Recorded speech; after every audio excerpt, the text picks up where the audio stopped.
환영한다 해도 대답도 안 하시네요. 네, 환영합니다. 네, 환영합니다. 네, 환영합니다. 네, 우리는 지난 시간 우리 바벨론에 거주하고 있던 백성들에게 깨어라, 깨어라, 깨어나라, 파수꾼의 소식을 듣고 티끌을 떨고 일어나고 절망과 치욕의 재를 털고 일어나라. 그리고 떠날지어다, 떠날지어다. 이렇게 70년 동안 바벨론에 살다 보니 바벨론에 적응된 사람들에게 하나님께서 명하시는 것을 들었습니다. 그런데 이 사람들은 떠날 엄두가 나지 않습니다. 왜냐하면 어느 정도 바벨론에서 이제 먹고 살만 했는데 다시 완전히 폐허가 되었던 예루살렘에 가는 것은 또 새로운 시작, 고난을 얘기하는 것이기 때문이었습니다. 오늘 예수님께서 아니죠, 하나님께서 그들에게 다시 말씀하시는데요. 1절입니다. 너희 모든 목마른 자들아 물러나오라. 목마른 자들이라고 하십니다. 우리 인간들에게는 이 목마름이 있죠. 우리 김지아 시인처럼 타는 목마름으로 항상 무엇인가를 갈증하는 게 우리 인간의 본성이죠. 바벨론에 있는 백성들은 무엇에 목말랐을까요? 맨 처음에는 정말 먹고 마시는 겁니다. 그죠? 1차적인 이것이 인간에는 가장 채워줘야 하는 목마름이잖아요. 그죠? 우리 뭐 일주일만 먹고 마시지 않으면 모든 것이 먹는 거로 보이니까요. 네. 그런데 이제 그들이 가장 포로된 백성으로 맨 처음에 해결해야 될 것이 이것입니다. 그런데 지금은 그래서 많은 노역도 하고 노예 생활도 하고 많은 노동도 하고 그래서 70년 동안 그렇게 노동과 어려움의 삶을 살면서 어느 정도 이제는 바벨론에서는 어느 정도 먹고 사는 것은 이제 그의 목마름이 해결되었습니다. 이제 우리가 먹고 사는 거 정말 해결되면요, 그 다음 참 목마름이 있습니다. 그러면 좀 더 잘 먹고 사는 거, 조금씩 뭐 이렇게 말하면 먹고 사는 근심 없이 좀 더 행복하게 즐기면서 누리면서 사는 것을 말합니다. 지금 이것이 사실 이 70년 지난 바벨론에 있는 유다 사람들이 원하는 목마름입니다. 이제 우리 먹고 이제는 조금 이제 누릴 때도 됐잖아. 좀 더 행복하고 좀 더 이 자유롭게 살고 싶다는 겁니다. 그리고 이제는 우리가 바벨론에서 이렇게 행복해질 수 있어. 바벨론이 주는 물질적 풍요와 만족을 누릴 수 있어 라고 생각하는 사람들이죠. 그런데 이 바벨론을 떠나서 예루살렘을 가면요, 진짜 먹고 사는 것부터 다시 시작해야 돼요. 이런 백성들에게 오늘 하나님께서 말씀하시는 게 2절입니다. 너희가 어찌하여 양식 아닌 것을 위하여 은을 달아주며 배부르게 하지 못할 것을 위하여 수고하느냐. 바벨론에서 아무리 너희가 열심히 일해서 은과 금을 벌고 은과 금을 통해서 너가 원하는 풍족한 양식을 사도 그것이 절대 너를 진짜 배부르게 할 수는 없다는 것입니다. 진짜 너의 목마름을 해결할 수 없다는 것이죠. 이건 우리가 이미 경험했습니다. 그렇지 않습니까? 우리나라가 한 30-40년 만에 이 먹고 사는 목마름에서 완전히 해방돼서 진짜 풍요와 럭셔리와 온갖 삶을 다 누리고 있지만, 그래서 진짜 배부르냐? 그래서 진짜 만족하냐? 그렇지 않다는 것이죠. 자선율만 봐도 벌써 10배 가까이 이상 올라갔고요. 모든 이 관계 행복의 가장 중요한 잣대인 사람들의 관계성이, 가정이 다 많이 그때보다 훨씬 더 많이 파괴되었으니까요. 결코 우리가 물질의 풍족함으로는 배부를 수 없습니다. 헛된 것이죠. 그것을 은금으로 사서 은금으로 살 때는 몰라요. 근데 다 사서 그것으로 배부르려 하니 배가 부르지 않습니다. 또 목마릅니다. 그래서 사람들은 그런 다음에 사람들이 원하는 목마름이 대부분, 그러면 권력과 명예와 성공, 아니면 내가 어떤 것을 행함으로써 쟁취하고 내 손에 줌으로써 원하는 행복, 가치, 아니면 내 삶의 열매, 이런 것들을 통해서 우리가 우리의 목마름을 해결해 보려기도 합니다. 아니면 사마리아 여인처럼 관계와 사랑에 목마르기도 합니다. 정말 우리가 열심히 수고하고 노력해서 내가 원하던 가치와 열매를 얻으면 정말 우리가 행복할까? 오늘 이 질문에도 동일하게 오늘 하나님은 말씀하실 겁니다. 네가 어떤 것을 지불해도 또 배고플 거야. 그것이 너를 배부르게 할 수 없어. 어찌하여 양식이 아닌 것을 위하여 배부르게 하려느냐? 수고하고 열심히 일하느냐? 말씀하실 겁니다. 이런 유다 백성에게 하나님께서 오늘 3절에서 이렇게 말하죠. 너희는 내게 귀를 기울이고 내게로 나와서 들으라. 내게로 나오라. 우리 동일하게 예수님도 말씀하셨습니다. 너희 목마른 자들아 내게서 와서 물을 마시라. 사마리아 여인에게도 내가 주는 물을 먹는 자는 영생토록 그 속에서 솟아나는 샘물이 되리라. 3절에도요. 내가 주는 물을 마시면 어떻게 된다고 하죠? 너의 영혼이 살리라. 네.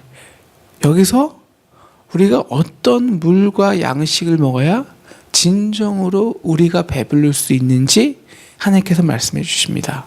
바로 그 음식과 음료는 바로 우리의 영혼을 배부르게 하는 것. 우리의 영혼을 깨우고 만족시키고 배부르게 하는 물과 음식만이 우리를 진정으로 배부르게 하고 만족하게 한다는 것입니다. 계속 오늘 우리 이사야서에 계속 반복되는 띠이요. 하나 이거예요. 내가 너를 창조했어. 내가 너를 만들었어. 내가 너를 창조하고 나의 백성으로 만들었을 때는 이미 너의 목적은 나를 하나님을 아버지로 찬양하고 예비하고 교제하고 나의 나라를 이 땅에 만들기 위함이라는 것이죠. 그렇기 때문에 내가 너 안에 나를 기뻐하고 나를 예비하고 나를 찾도록 왜? 내가 만들었으니까. 이게 본성, 이게 원인, 그러니까 존재의 원인.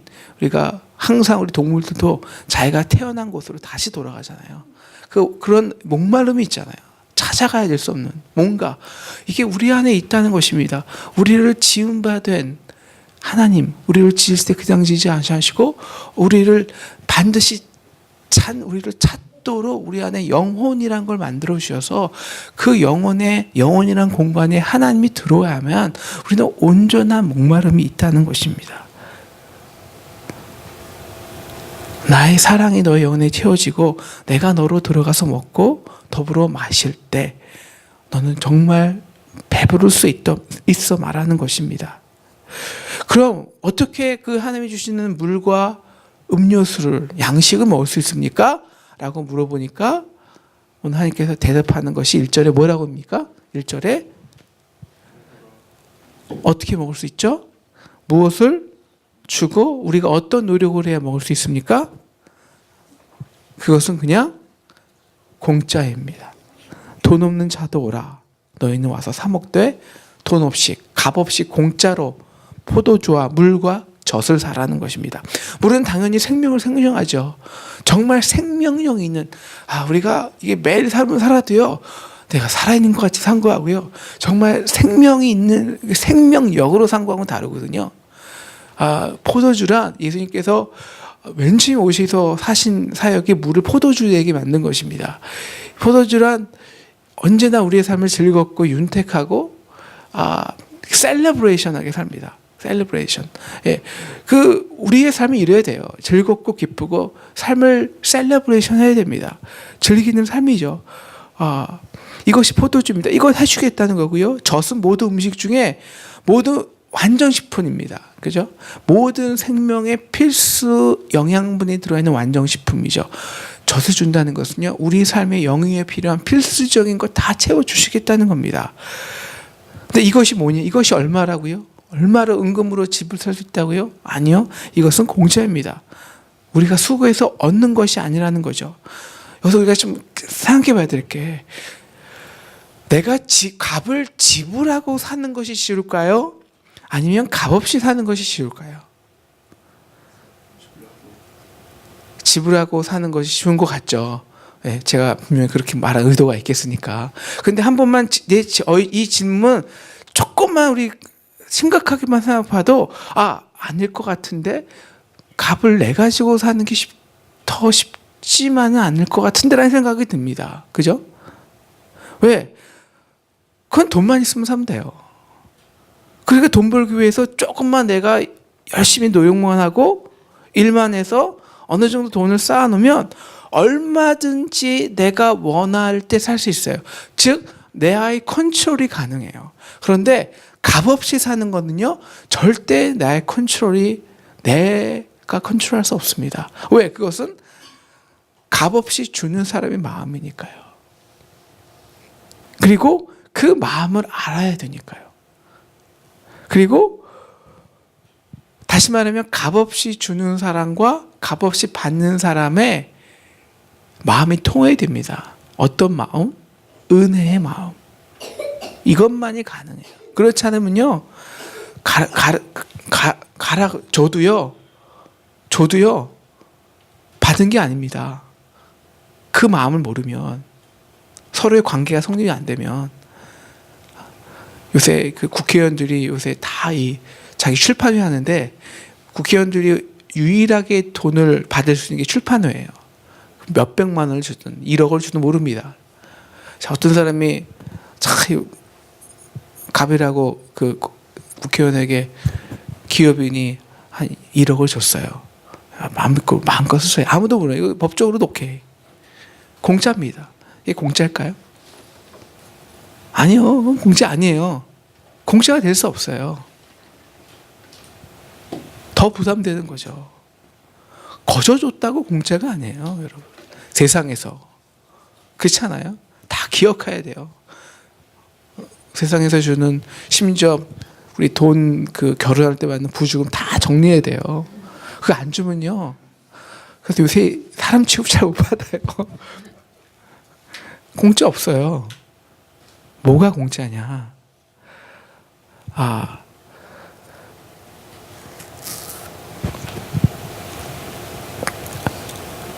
저는 내가 일단 값없이 받는다는 건요, 일단 주는 사람 역시 엄청난 사랑과 공짜 다시 받는 기대를 안 해요. 진짜 준 거예요. 그죠?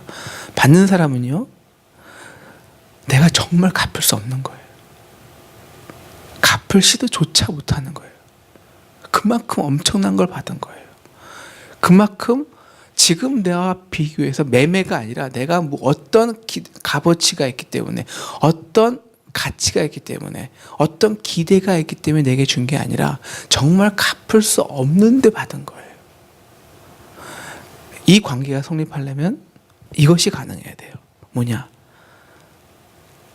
내 모습을 알아야 돼요. 나는 정말 갚을 수 없을 만큼 빈털터리예요. 아무 자격조차 없어요. 근데 내가 받은 것은 상상을 불허해요. 내가 어떤 수고와 노력을 해도 내가 받은 은혜는 절대 내가 갚으려고 할 시도조차 못해요. 엄청난 은혜예요. 이 은혜를 정말 은혜로 아는 사람만이 값없이 받을 수 있는 거예요. 부자 청년처럼 나는 지식이 있고요, 나는 돈이 있고, 내가 이렇게 어려서부터 이렇게 많은 계명을 쌓았는데요, 이런 나의 공덕과 내가 쌓아놓은 것으로 받으려 하면 절대 받지 못해요. 절대. 어려워요. 이거는 값으로 우리의 영혼을 온전히 만족시키는 물과 포도주와 양젖은 우리의 값으로 우리의 노력으로 살 수 있는 게 아니라는 거죠. 바로 이 두 개의 조건이 충족된 사람. 하나님, 이 죄인이 누구길래, 이 벌레만도 못한 죄인이 당신께 도대체 무엇을 할 수 있길래. 두 번째, 나에게 정말 가장 귀한 창조자 하나님의 생명을, 독생자를, 그리스도를, 만유부터 계신 나의 창조자를, 그 생명을 죽이고 이 벌레 못한 생명을 살리신 그 엄청난 사랑, 그 사랑 앞에서, 그 거룩함 앞에서 약하고 부족하고 냄새나는 나 자신을 발견한 사람만, 그리고 그럼에도 불구하고 두 번째죠, 그것만 보는 사람도 값없이 못 살아요. 그 값을 못 받아요. 근데 뭘 보는 사람? 나는 부족해도, 나는 정말 형편없어요. 가치 없어요. 그런데도 불구하고 그걸 바라보는 사람이 아니라, 그럼에도 불구하고 나를 사랑할 수 있어, 나를 사랑해서 나조차도 사랑할 수 없는 그런 나를 하나님이 사랑해서 하나님의 놀라운 십자가를 통해서 자기 아들을 내어주신 그 엄청난 사랑을 인정하는 사람, 그리고 그래서 값없이 은혜로 영접하는 사람, 이 사람이 진정으로 오늘 하나님이 주시는 물과 포도주를 값없이 받을 수 있습니다. 은혜를 은혜로 하는 사람. 그래서 오늘 3절에 보면요, 이것을 하나님께서 다윗에게 허락한 확실한 은혜라고 하십니다. 5절에는 이 은혜가 어떻게 완성되냐면, 이제 알지 못하는 나라가 내게로 달려온다라고 말해요. 이거 너무 멋있는 말씀 아닙니까? 하나님의 나라가요, 내게 그냥 달려온대요. 너를 향해서. 우리가 그냥 하나님 나라를 위해서, 저는 이 하나님 나라에 대한 항상 생각이 있거든요. 야, 우리 가정에, 우리 교회, 이 땅에 하나님 나라가 이루어지면 얼마나 멋있을까. 근데 이게 막 내가 노력해서 막 어떻게, 이게 아니라 막 나에게로 달려온대요. 네. 바로 다윗을 통해서 하나님께서 약속해 주셨던 영원한 메시아의 나라입니다. 영원한 나라, 하나님의 나라. 근데 이 나의 영혼을 은혜로 안아서 정말 값없이 나의 영혼을 만족시키고 채우는 물과 포도주를 먹는 사람은요, 다윗처럼 우리의 공력과 노력이 아니라 그 은혜를 통해서 근사한 하나님의 나라, 그 열매를 맺게 하겠다는 겁니다. 다윗이 그랬고요. 다윗이 항상 우리 시편에 보면요, 맨날 한 게 자신의 그냥 아침마다 내 침상을 눈물로 적시고, 밧세바의 사건, 그 죄를 통해서 매일 그 죄의 씨앗이 하나님께 물론 회개하였지만 그 자기의 가족을 통해서 다말과 자기 자녀들을 통해서 계속해서 그 죄악의 씨를 마주쳐야 하는 매일매일 그 아픔 속에서 매일 다윗이 한 건 은혜를 구하는 거죠. 눈물로 적시고 범죄하며 말하고, 그 은혜를 간구할 때 하나님이 주시는 그 죄사함의 은혜를 누리고 매일매일 그 은혜의 기쁨으로 살고, 맨날 하나님께 시편, 하나님을 노래하는 힘, 하나님을 찬양하는 힘. 그럴 때 다윗이 한 게 없습니다. 그냥 하나님께서 그의 나라를 주시고 그의 이룬 그 실질적인 다윗 왕국보다 그 다윗의 자손 그리스도를 통해서 영원한 당신의 나라를 이루겠답니다. 왜? 다윗만큼은 정말 은혜로 알고 은혜로 살았기에 나의 나라를 너에게 달려가겠다 하는 것입니다. 우리 8, 9절에 유명한 이 말씀이 이런 컨텍스트에서 나온 겁니다. 내 생각이 너희 생각과 달라. 내 길은 너의 길과 달라. 내 길은 너의 길보다, 너희 생각보다 훨씬 높아. 우리의 생각은 기본적으로 뭐냐면, 우리의 길은, 우리가 생각하는 길은요, 기본적으로 나의 삶을 풍성히하고 나의 삶을 만족하고 좀 더 나의 삶에 가치 있는 삶을 살고 열매 맺는 삶을 살고 심지어 하나님의 나라를 이룩하는 것도 우리의 힘과 노력, 우리의 공덕이라고 내가 열심히 일해야 한다고 생각합니다. 물론 열심히 일해야죠. 우선순위 말하는 거죠. 네, 길이니까요. 그래서 바벨론에 사는 유다 사람들은 사서 마시는 물과 포도주를 포기 못합니다. 왜? 내가 이만큼 수고해서 제가 얼마나 수고한 거 알잖아요. 70년 동안 남의 나라에서.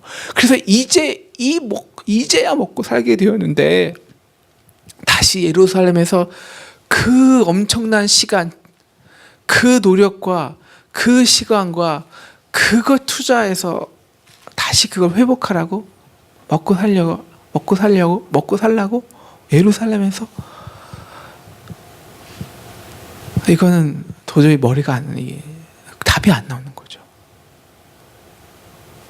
죽을 때까지 안 될 수도 있어요. 하나님 말씀하시는 거죠. 내 생각과 내 생각은 다르고 내 길, 내가 노력과 내 의지로 하는 그 삶의 방법과 정말 내가 은혜를 알아서 은혜를 통해서 내가 하는 길은 전혀 달라.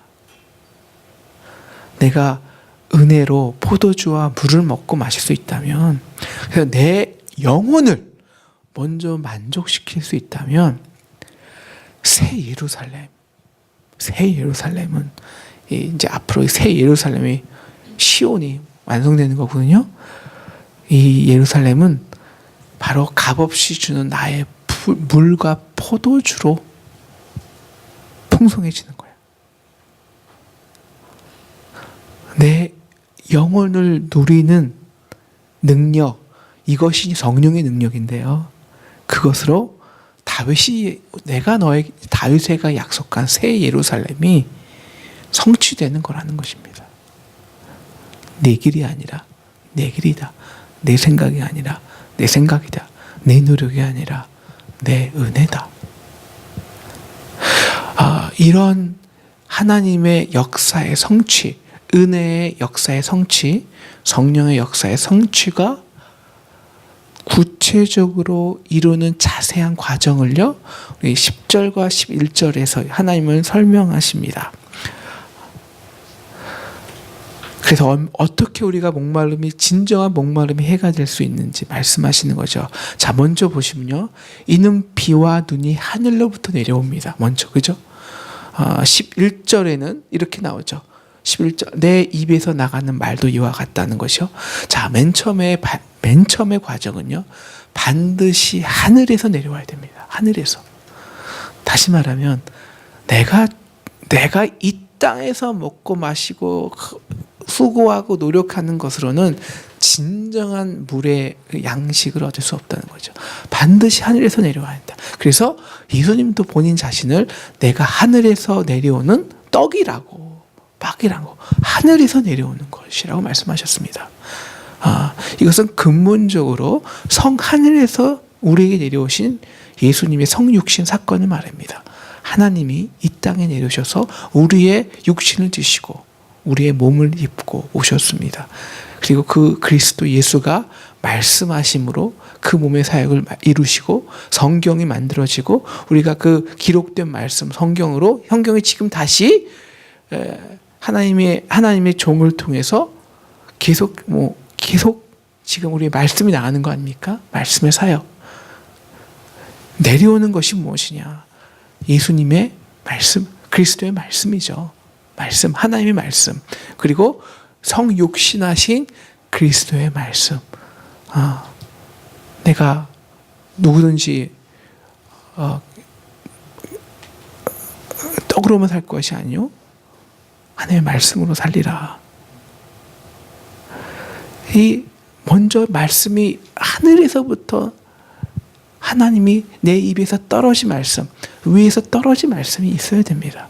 그것을 사모해야 됩니다. 우리는 그것을 사모하는 마음이 이미 있습니다. 우리가 아니라 반드시 위에서부터 내려오는 것이어야 합니다. 자, 그리고 나서 두 번째 역션, 위에서 내려왔죠. 그럼 위에서 내려왔으면 비와 눈이 위에서 내려오죠. 그럼 어디에 떨어집니까? 땅에 떨어집니다. 그리고 어떻게 됩니까? 땅을 적셔야 합니다. 네, 이게 중요합니다. 두 번째는요, 토지를 적시는 운동입니다.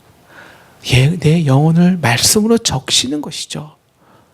여러분, 이 눈과 비가 하늘에서 내려왔다가 다시 그 길로 들어가지 않기 위해서, 다시 말하면 완전히 대기 중에서 그 순간 증발할 수 있잖아요. 증발되지 않고 수분을 땅에 충분히 적셔줘야 그 속에 있는 씨앗이 양분을 받아서 싹을 틔웁니다. 그렇잖아요. 땅에 적셔줘야 돼요. 그렇지 않으면 다시 돌아갑니다. 오늘 말씀도 하나님의 말씀이 다시 돌아와서 헛되이 가지 않고 말씀하신 것을 이루는 성취의 열매까지 가기 위해서는요, 중요한 것, 하나님의 말씀이 나에게 떨어져도 위해서 내 영혼을 적셔야 합니다.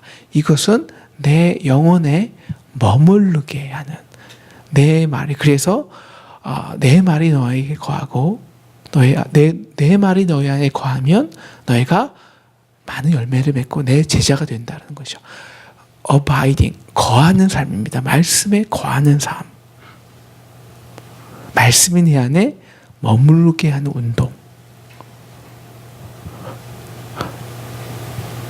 우리 대부분의 사람은요, 옥토는 아닙니다. 솔직히 우리 인정하잖아요. 네, 좋은 밭은 아닙니다. 누구나가 다 돌짝이 있고 가시덤불이 있고, 근데 돌짝이 있으면 스며들지 않아요. 위에서 있다가 증발해 버립니다. 우리의 돌짝을 깨야 되죠.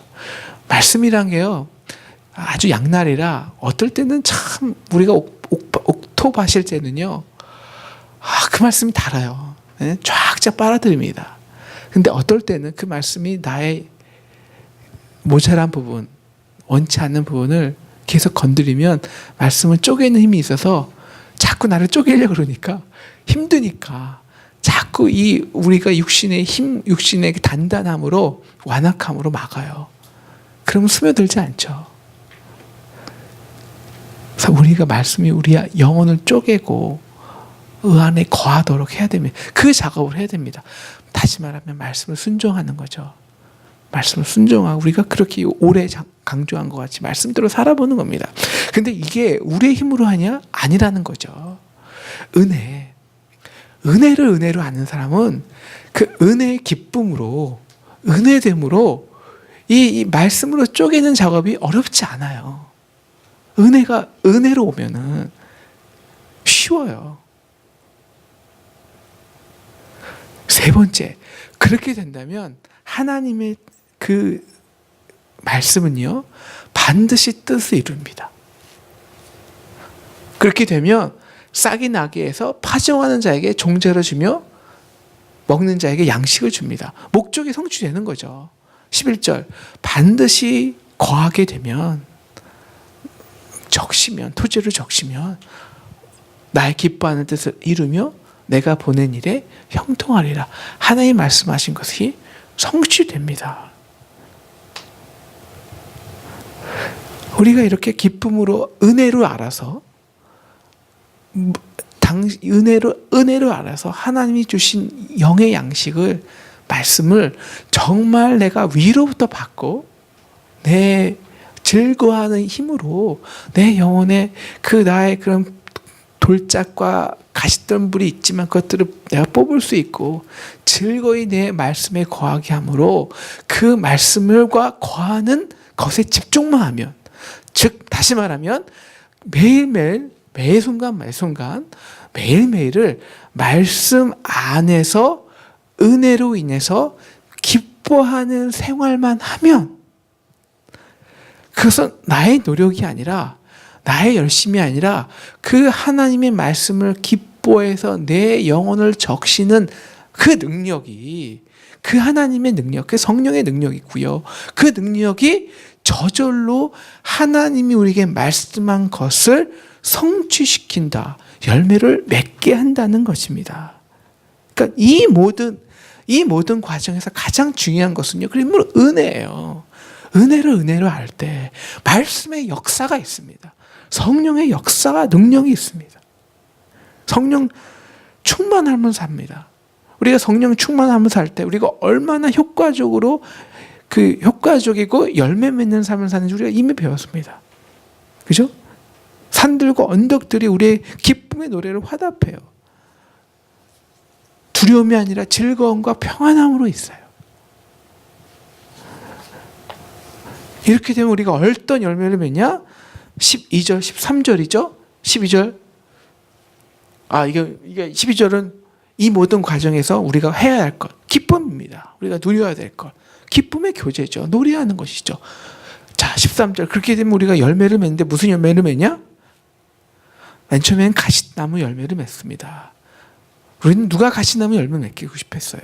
누가 찔레를 맺고 싶겠어요? 근데 우리가 이 땅에서 우리의 노력과 우리의 공로로 이 땅에 수많은 나무들과 경쟁하고 이 땅에서 열매 맺고 막 그렇게 살면 결국 서로에게 상처받고 치여서 맺는 열매가 뭐냐면 가지나무라는 거예요. 찔레라는 거예요. 열매 맺어봤자 서로를 아프게 합니다. 찌르기고 상처 주는 열매. 아프게 하는 열매죠. 그런 열매가 아니라 진정한 잣나무. 네? 요새 잣이 굉장히 비싸더라고요. 잣나무. 사람에게 즐거움을 주고 성류. 사람을 기쁘게 하는. 응?